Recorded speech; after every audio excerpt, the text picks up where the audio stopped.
Howdy, howdy, howdy, my name's Anachi Sasuke, and welcome back to Let's Read Prequel. I bumped into the microphone, sorry.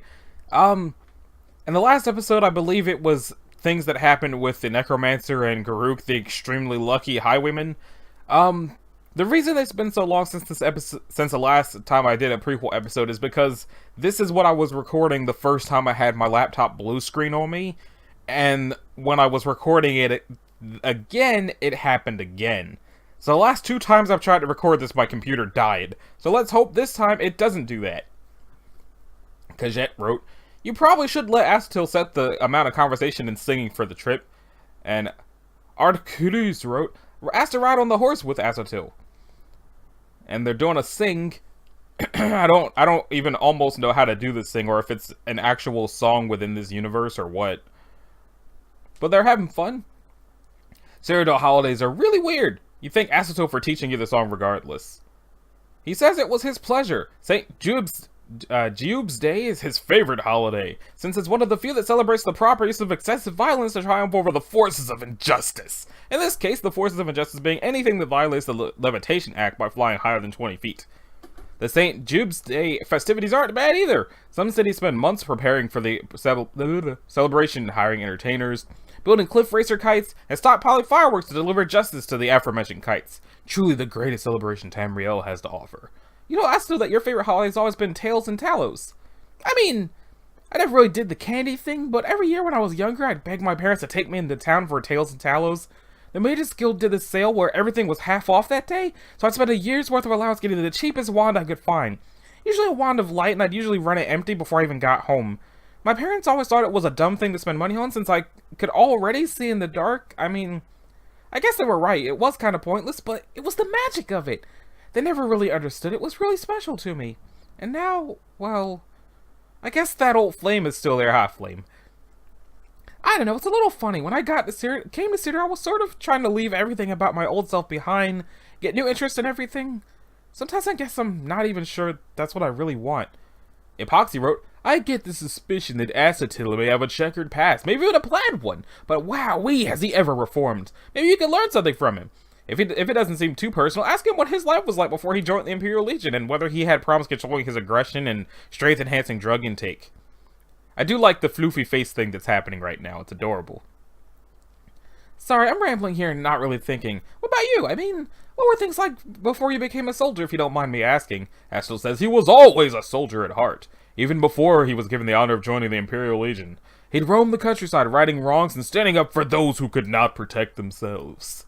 Of course, he wasn't always the spotless example of impeccable lawlessness he is today. Several times in his checkered past, he had to even arrest himself. That is, he would break into prison to stay in a cell till an authority figure ordered him to leave, but he always made sure justice was served. Indeed, even the good are not above the law, like it's just a bag of drugs chilling. Armok wrote, "Kinda consider joining the ill." You chuckle at his dedication, but say it does sound like a fun life. So what's it take to become a Legion soldier anyway? I mean, sorry about all the questions, I just really don't know where my life's headed right now. I guess everything's an option. Still warns you that it can take years of training, especially here in the heart of the Empire. More remote garrisons are generally happy to accept prospective legionnaires, but in Cyrodiil, it remains one of the most selective forces, second only to the Emperor's blades themselves. But if you feel the draw of Legion service, he is sure that with dedication, exercise, and a proper diet, you can make your way in, so no more cake. Soldiers skilled in magical combat can even be taken on as battle mages. He encourages you to speak with one of the Legion commanders if you're interested in the service. I don't have to talk to the Emperor or anything. For Legion service, I still tell you it's not required, no. You mark the Imperial Legion as a serious possibility. Godbot wrote back to encouraging a cat not to cry. What?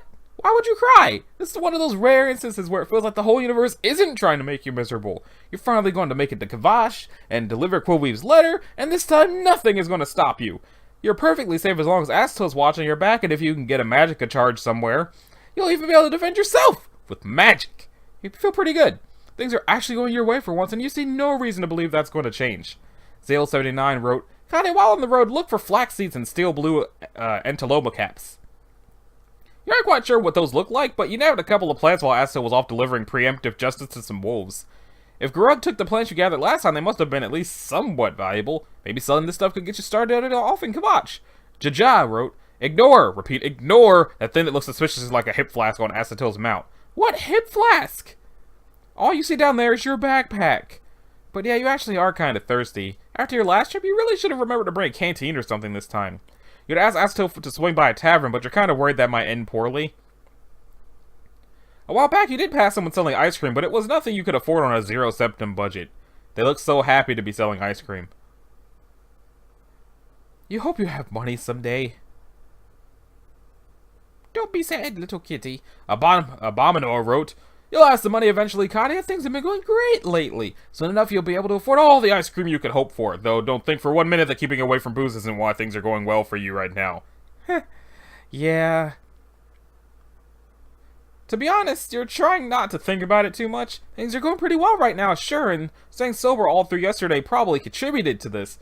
But when you let yourself think about it, you start to wonder if maybe today is just a good day, and the soberness had nothing to do with it.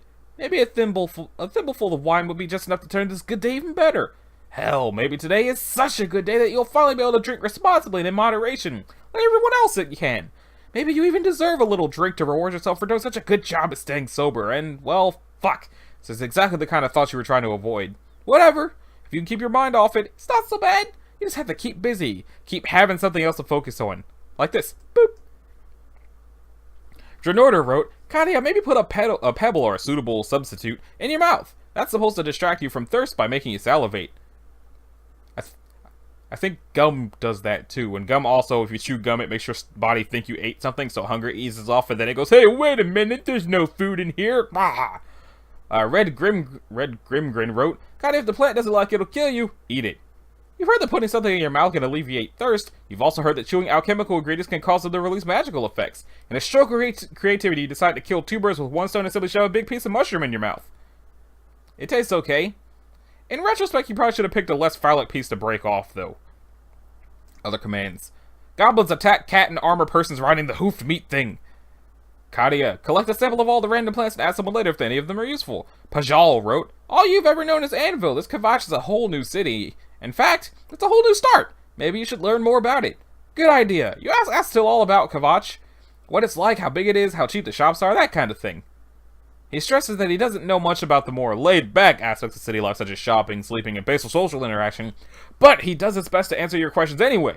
He explains that Kvatch is a mountaintop city with a strong military history, though there's not much demand for fighters there these days. It's about the same size as Anvil, and the crime rate is far lower. Its heavily defensible location means it's also one of the safest places to live during times of trouble.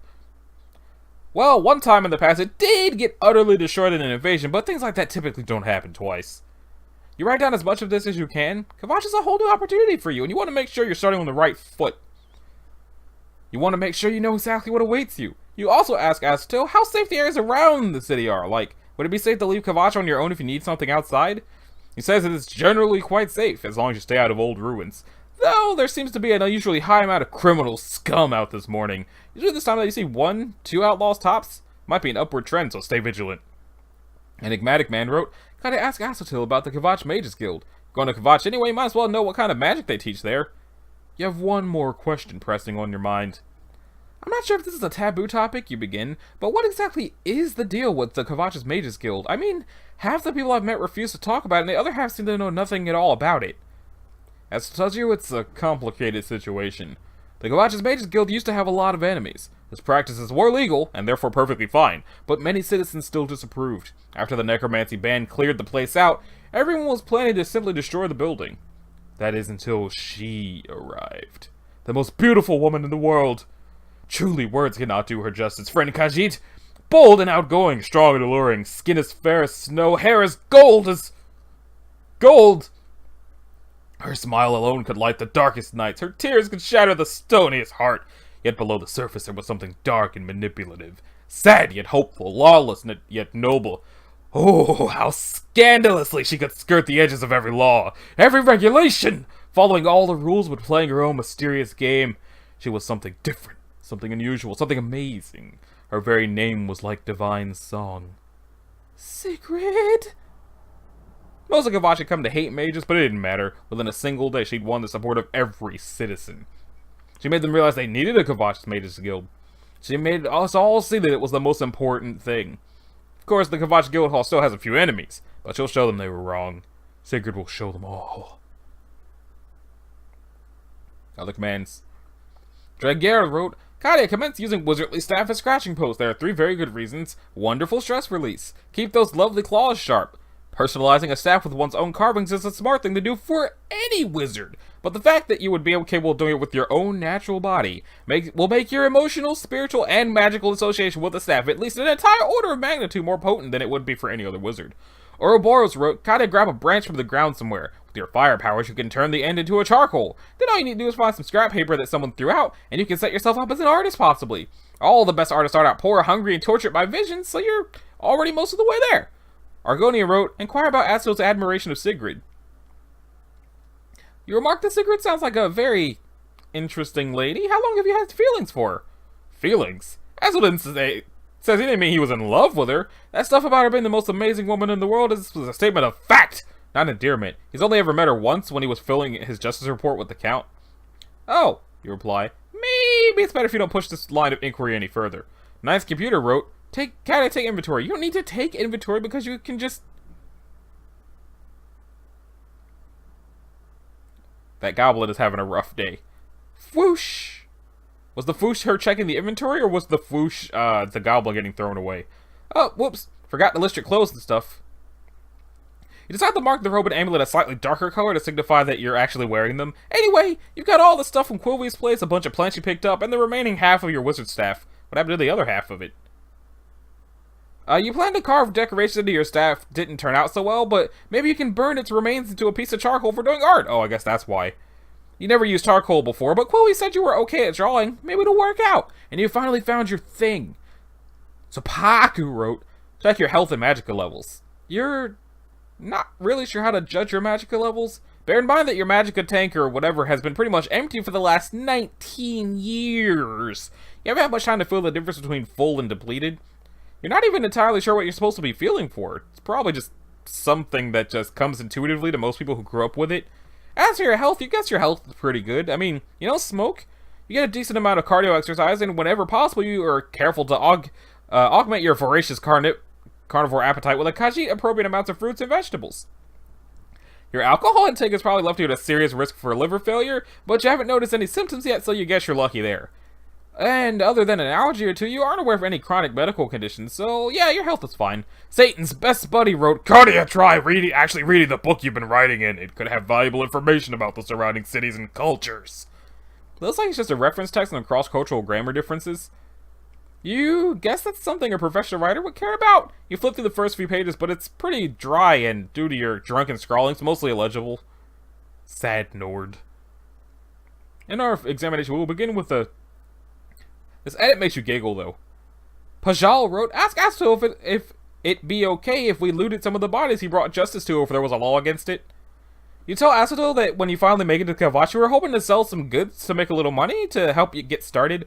Would it be okay for you to, like, take any valuables off those corpses, or would that be tampering with evidence? He says to help yourself. Criminal scum has no rights, including property rights, so it's always acceptable to take their belongings whenever you want. Just make sure you leave enough of the body there for him to report how many criminals were apprehended in the name of justice today.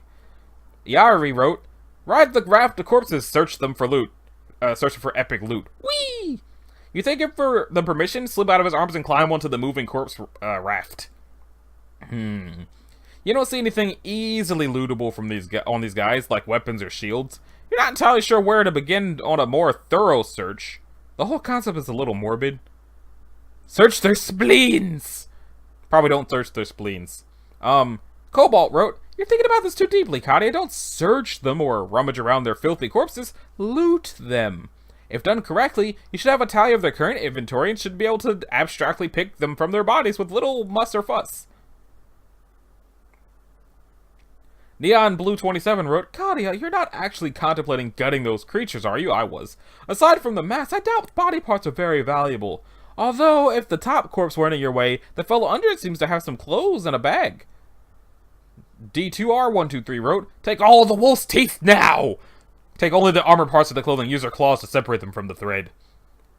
Avi wrote, check their necks and pockets for jewelry. Okay, now that makes a lot more sense.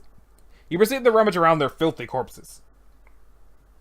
The final Wraith wrote, regarding your health, isn't your laughably low alcohol tolerance somewhat worrisome? Like, if you've been drinking it for at least 5 years, and heavily so at that, shouldn't your body have gotten used to it by now? Pajal wrote, have we ever had any recollections of what we've done while drunk? And if not, does that sound normal? Look, you seriously don't want to think about booze, drinking habits, or anything like that right now. That's always when things start going downhill for you. Quoweave is counting on you to stay sober and finish this job, and you have no intentions of even tempting fate this time. But if it answers your questions, yes, you realize your low tolerance is unusual. It's been that way since you first started drinking, and for whatever reason hasn't changed much since. And no, you don't black out every time you're drunk. Sometimes in the morning you can remember every one of the dumb things you said or did, and it usually makes you feel 1,000 times worse about yourself. But whatever, it doesn't matter anymore. You drank for the last time ever, and you're leaving those days behind you. You're well on your way to become a constructive, respectable member of Imperial Society. You're going to forget all those old problems, get a job, make some friends, join a guild, buy a house, normal people things. You're Katia Manigan now. People are going to look at you and see more than a worthless Khajiit slut who screwed up every opportunity she was ever given, and ruined every friendship she's ever had. You hit some bumps, yeah, and you started to accept that this isn't going to be easy, but you can do it. Katia Manigan can do it. She's brave, and doesn't have to hide her face in a tankard every time something goes wrong. She's strong, and when things get tough, she can just shrug it off and keep moving forward. Failures happen, you guess, but hey, maybe things are starting to look up. Vici wrote, Katia, I just remembered this. You can use the wolf's mane/fur to make a cloak of sorts, or even other sorts of clothing. Maybe you can sell those for an average price. Plus, you'd increase your leather working/tailoring skills. Wink. Maybe even merge the gray-haired goblin's piece of clothing with the fur to create some kind of ultra-stylish outfit that every traveler would like to wear. That'll be a hit. Okay, well, your badass wolf skin armor doesn't turn out so great, but other things are looking up. Across the road, you spy the vague form of a mountaintop city. Kvatch, you're almost there! It's about time, too. For this entire trip, you've been kind of worried that something horrible would happen when you least expected it, completely negating any progress you've made, but no, you're totally going to make it to Kvatch and deliver Quove's letter and earn some money and find some friends and oh my god, you can do anything! You excitedly catch up with Azotil and make sure that this is indeed Kvatch and not some kind of horrible, hope-dashing mirage. He confirms that it is Kvatch and that he says you'll arrive within the hour. Hopefully you found your journey along this fine Imperial road to be adequately safe, just, and lawful. You tell them the trip was nice, but you're glad it's almost over? Your inventory bar is getting really full by now. Azotil declines to comment on this. Katia should probably clean up. Nitroglide wrote, Katia, try to clean that blood off your fur and clothes. You'll need to look presentable when you reach Kvatch. Right! You will be the very paragon of presentability! You rub the blood out of your fur and clothes as best you can, move your inventory into its new carrying case, and throw your...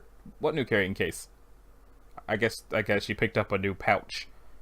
And throw your now empty hood back over your shoulders. You make sure your alchemy ingredients are safely stored for later sale, and wrap the wolf's pelts up so they don't get blood on anything else. And also, just to be safe, you double and triple and quadruple check that you still have Quoweve's letter. Knowing that you might actually have a chance to do something right is a little nerve-wracking. You're not taking any chances here.